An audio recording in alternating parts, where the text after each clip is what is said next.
Chapter 18. The Meridian Canal. The sea serpent glided gracefully across the tranquil waters of the Mediterranean Sea, its sleek hull cleaved through pristine blue waves with practiced ease. All around, the Mediterranean bustled with life. Merchant vessels laden with exotic goods, fishermen returning to shore with their first catches of the day, and stately galleys bearing emissaries from distant realms. Amid this vibrant backdrop of maritime traffic, the sea serpent stood out like a polished gem, its elegant Atlantean design both beautiful and formidable. Ares had settled into his new routine on the gifted vessel, finding a semblance of solace in the sea's calming cadence. Days of uneventful sailing provided some measure of peace. The endless horizon afforded him a temporary sense of freedom. And yet, despite the picturesque surroundings, Ares had not truly slept since Poseidon's death. Constant worry over the artifact and the threats it invited kept him on edge. He snatched only brief moments of rest, insufficient to dispel the growing weariness etched into his very bones.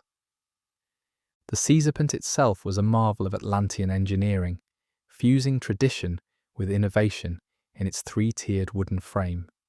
Its hull was hewn from rare Atlantean timber, banded with shimmering orichalcum that glowed with a subtle blue tint. Intricate carvings of ocean waves and sea creatures lined its sides, each a nod to Atlantean myth and the ocean's uncharted depths.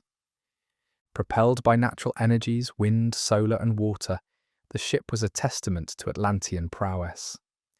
Towering masts carried radiant sails woven from luminescent fabric, capturing wind and sunlight with extraordinary efficiency.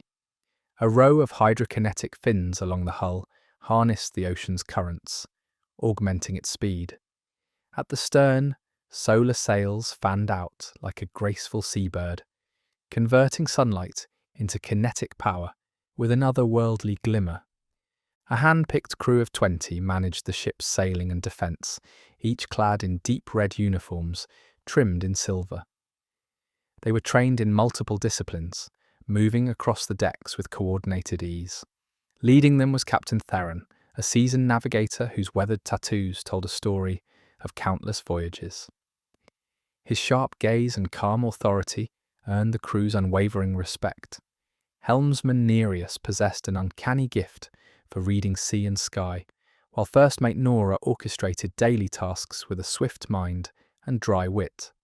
Marina, the ship's engineer, tended the etheric mechanisms that guided the sails and fins, her agile fingers constantly adjusting the valves and levers. The rest of the crew contributed their distinct talents and experiences, each dedicating themselves to the mission and respecting Ares, whose reputation as both scholar and warrior preceded him. As the sea serpent sped across the sea, Ares found respite on the upper deck, gazing into the distance. Sunlight painted the water in molten gold, scattered silhouettes of distant ships dotted the horizon.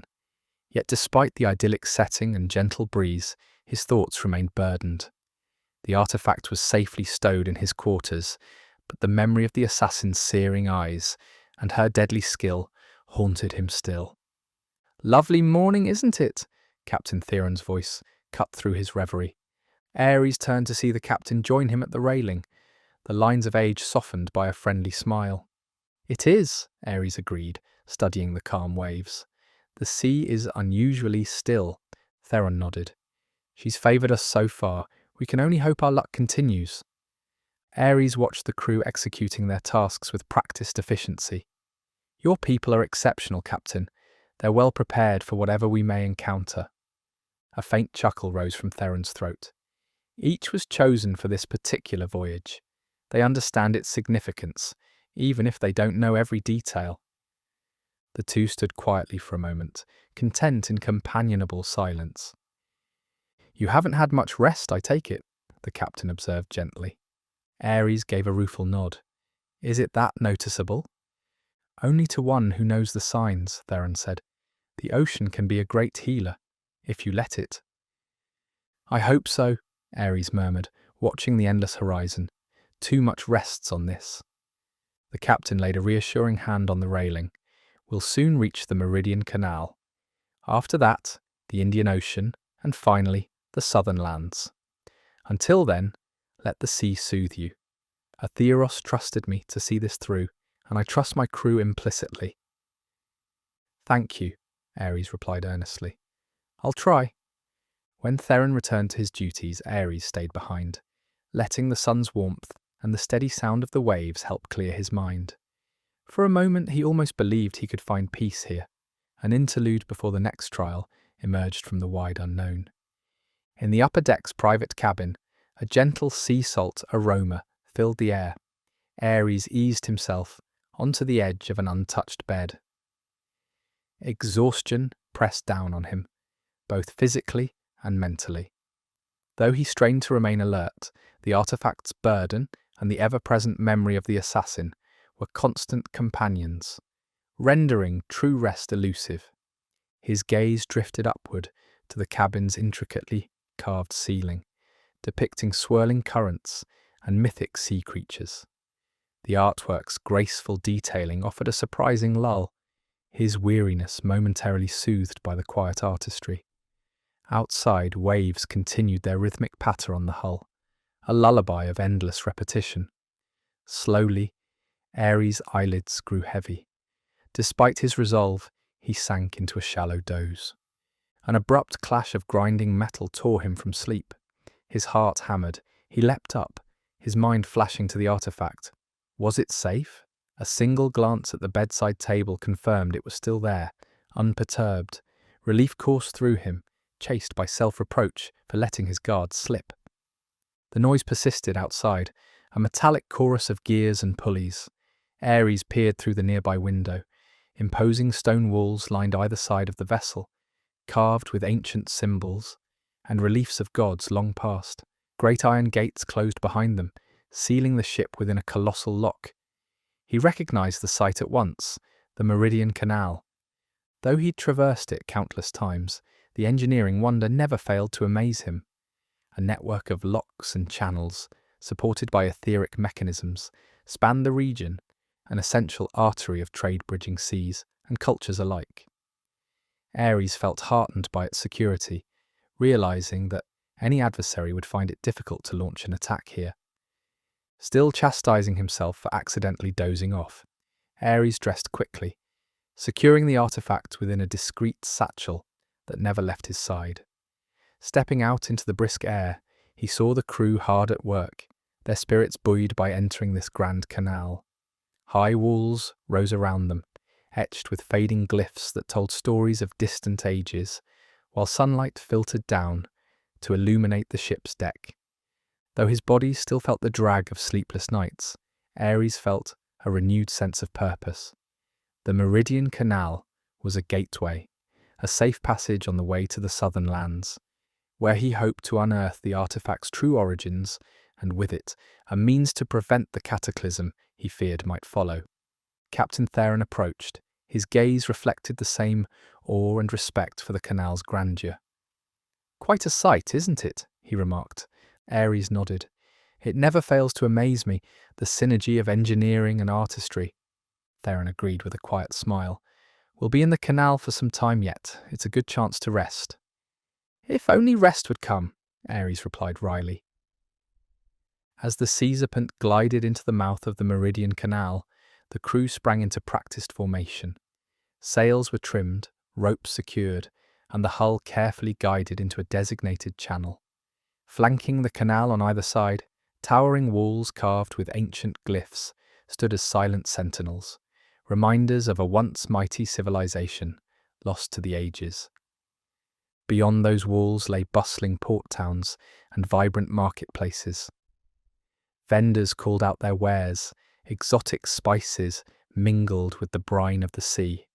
To the west, the architecture reflected Egyptian grandeur.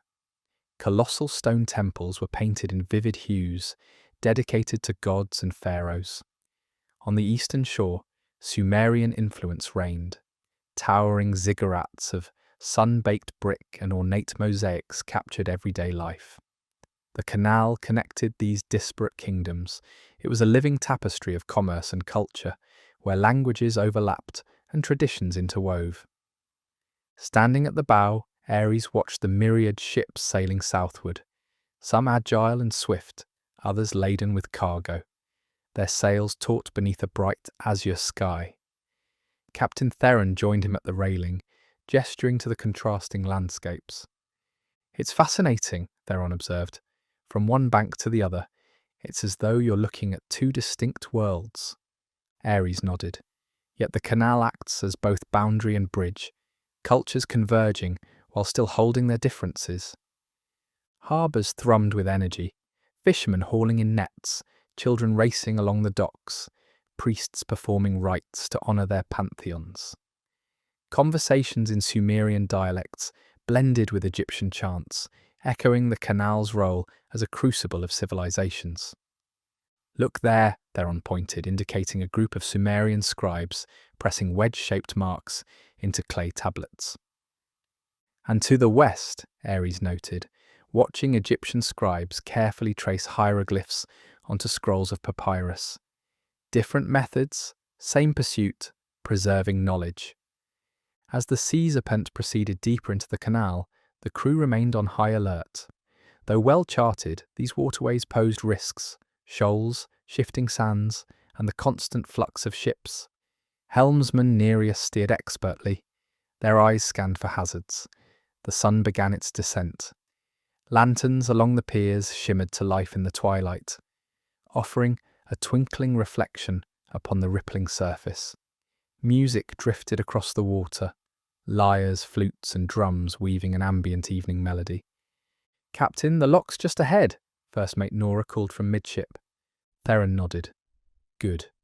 Turning to Ares, he added, "We'll rest at Lockport overnight. It is a good chance to disembark, explore a bit." Ares lifted a hand in interruption. "Captain, we can't moor. Time is crucial. I'd prefer we sail on straight to the southern lands." A flicker of surprise crossed Theron's weathered face. "It's our last chance to dock for at least a week, and the crew needs a break." Ares hesitated. He scanned the deck where the sailors laboured with no complaint. They had done everything asked of them, unfailingly loyal. Denying them even a brief respite felt unfair. He sighed and relented. "All right," he said. "Anchor offshore if you wish. Let anyone who wants go ashore. But I'll remain aboard with the artifact until we reach the southern lands." Theron inclined his head. "They'll appreciate your understanding. I'll inform them." "Remind them to stay alert," Ares added. "Port towns can be unpredictable at night." Theron grinned. "They'll take care, I promise." The ship approached the docking area near Lockport. The small town nestled against the Egyptian side of the canal, beside a towering gate, where the canal's engineering rose in full view. Lofty stone walls and colossal gates towered over the small village. The water levels between locks were powered by an ingenious mix of gravity and natural energies. Gradually, the sea serpent eased into a calm harbour. Its lights reflected a welcoming glow across the quiet surface. For all its economic might, the Meridian Canal was also a monument to humankind's desire for connection. As the crew finalised docking procedures for the night, Ares steeled himself for yet another wakeful vigil with the artifact. Beyond the harbour, Lockport glimmered with lanterns and the promise of good company. Laughter and music drifted across the still water, beckoning travellers to partake in its warmth. "Rest easy, Ares," Theron called as he descended to the skiff with the others. "We won't be long." "Safe ashore," Ares answered, leaning on the railing as the small boat pulled away. From his perch on the upper deck, he saw most of the crew disembark. Their minds were fixed on a hot meal and a joyful evening. A few volunteers remained to guard the ship, fully aware of its precious cargo. Ares appreciated their presence, although he imagined they believed his refusal to go ashore was prompted by duty rather than gnawing anxiety. Moonlight shimmered on the canal's surface, reflecting a starlit sky above. The effect was mesmerizing, as if sea serpent was sailing through the cosmos itself. Yet even that beauty couldn't fully dispel Ares' unease. So long as he was in sight of a populous shore, the artifact's security felt perilous. With his hands braced on the railing, Ares let his mind wander. This canal was a feat of millennia, an enduring symbol of how humanity rose and fell, leaving artifacts of progress behind. He let the wind carry his reflections, aware that some other soul might well be out there, searching for the same relic he guarded so fiercely. "Beautiful night, isn't it?" A quiet voice broke Ares' reverie. Startled, he turned to find Selene, the ship's medic, stepping closer. Her dark hair was tied back, and starlight glinted in her eyes. "It is," he replied, "peaceful in its own way." Selene joined him at the railing. Her gaze roamed over the moonlit water. "You really should rest," she urged gently. "You haven't slept properly since we left Atlantis." Ares' eyes drifted to the horizon. He hoped the darkness might hide his worries. "I can't risk letting my guard down," he said flatly. She studied him thoughtfully. "The crew is loyal. We won't let anything happen to the ship or what it carries." He offered a faint, grateful smile. "Thank you, but some burdens can't be shared so easily." Selene didn't press the issue. "At least let me bring you something to eat. Elios made a stew before leaving. It should still be warm." At the mention of food, Ares realized he hadn't eaten since morning. "I'd appreciate that," he admitted, his stomach giving a muted growl of agreement. "I'll be back soon," she promised, as she retreated toward the galley. Alone again, Ares watched the distant glow of Lockport.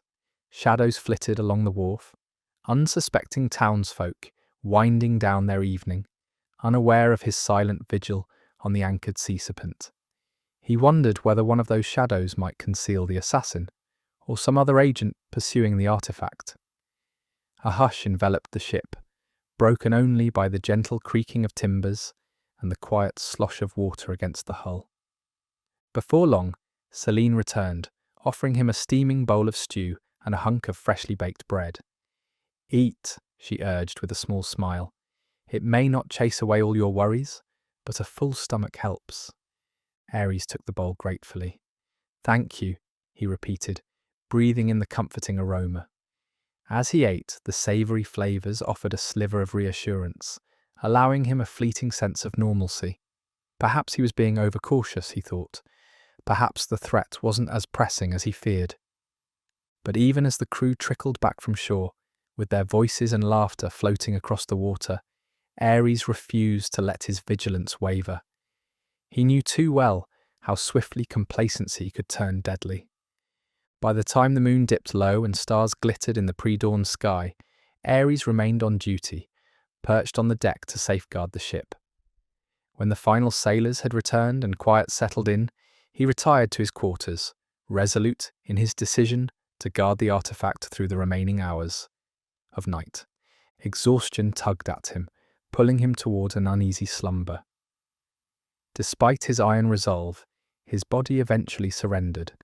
His head nodded forward, gradually slipping into a restless doze, lulled by the ship's gentle rocking. The faint lap of waves against the hull and the strained tranquility of a sleeping crew aided him as he drifted off. He dreamed of simpler times, free from assassins and arcane relics, yet tranquility vanished in a heartbeat. The soft, distinct sound of a door closing yanked him awake. His heart hammered as he bolted upright in the armchair. His eyes darted to the artifact on the bedside table. Relief washed over him upon seeing it untouched. Was the noise real, or a product of his tired imagination? Cautiously, Ares listened, his knuckles whitened around his sword's hilt.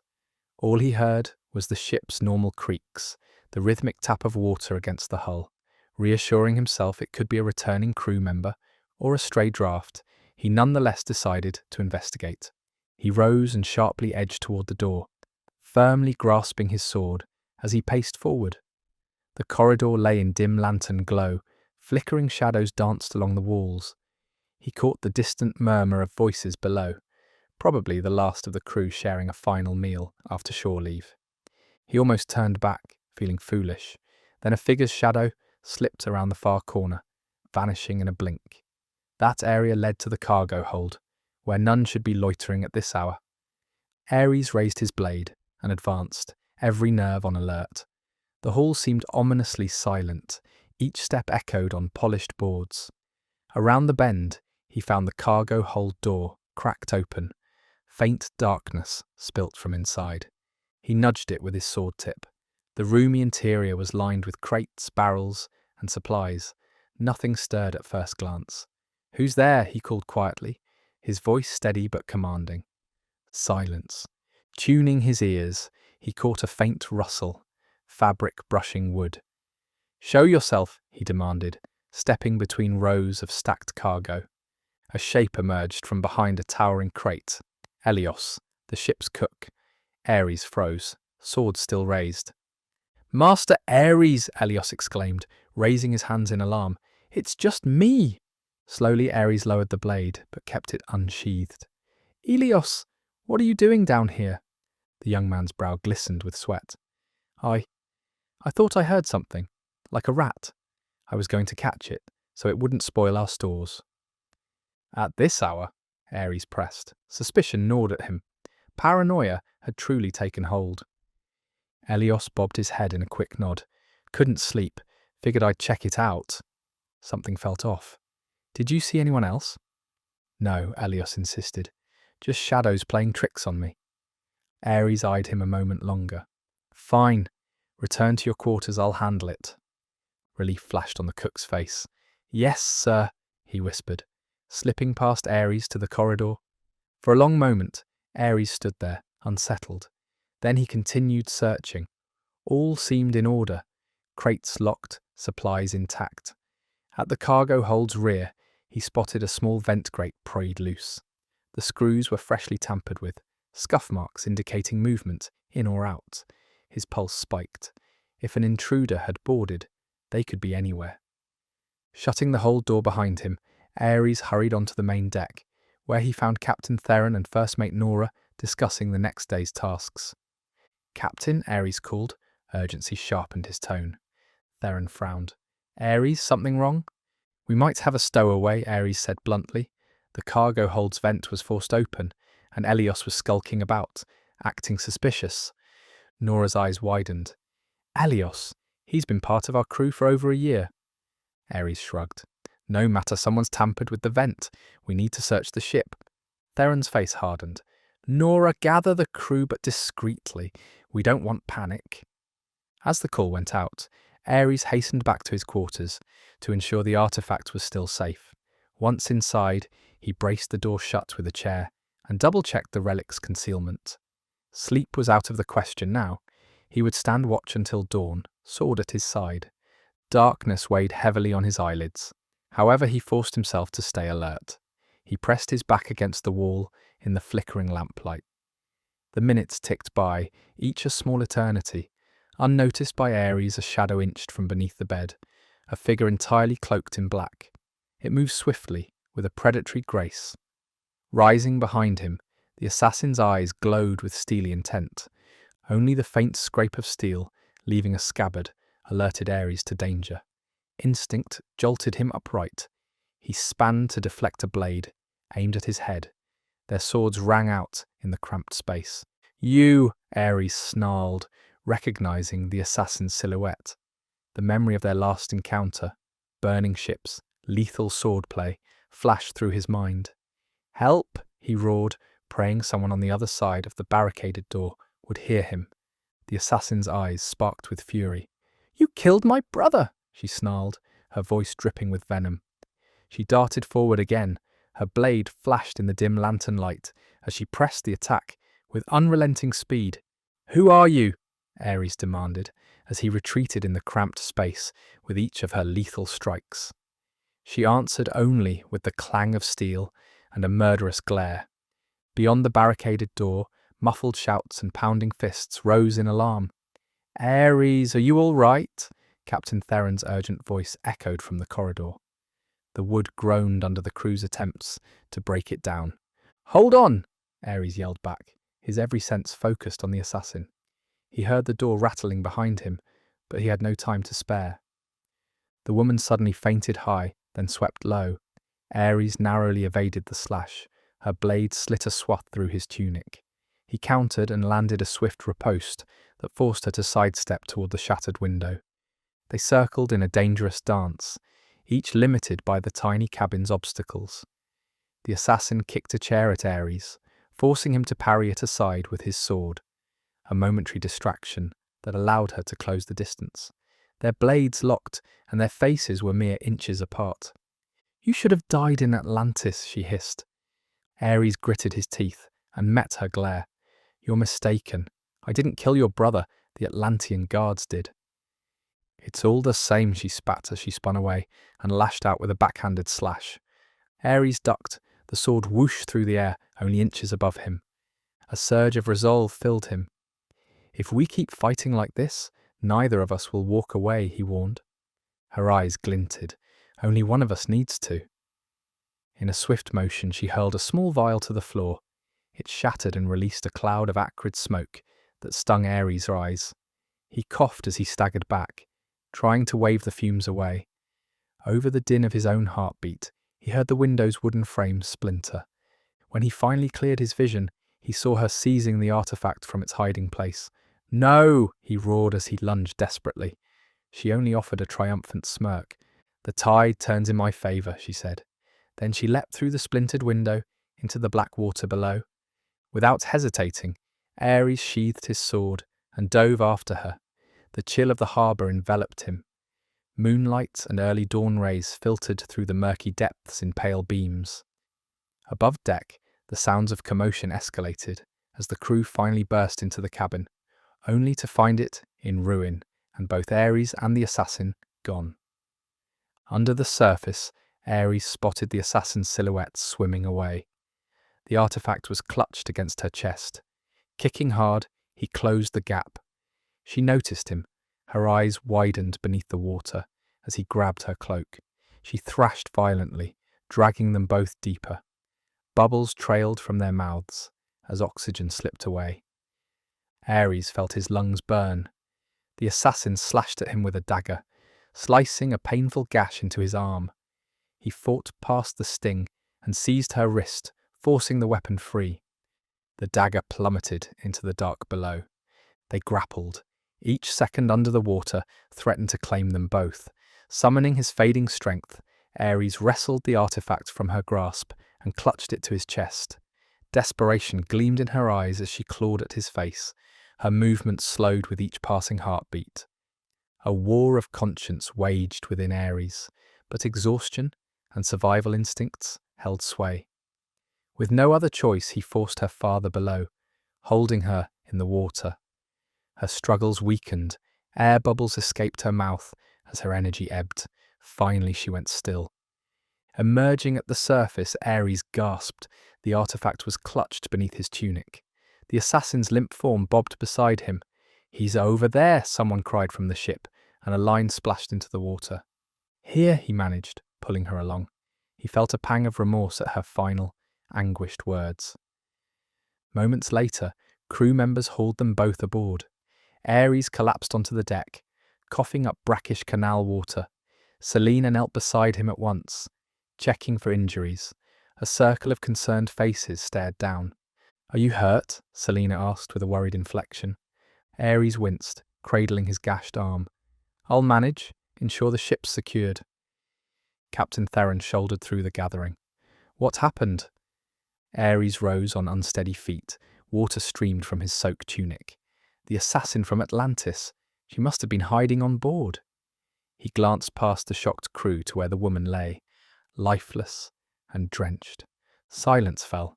Some crew members exchanged uneasy glances.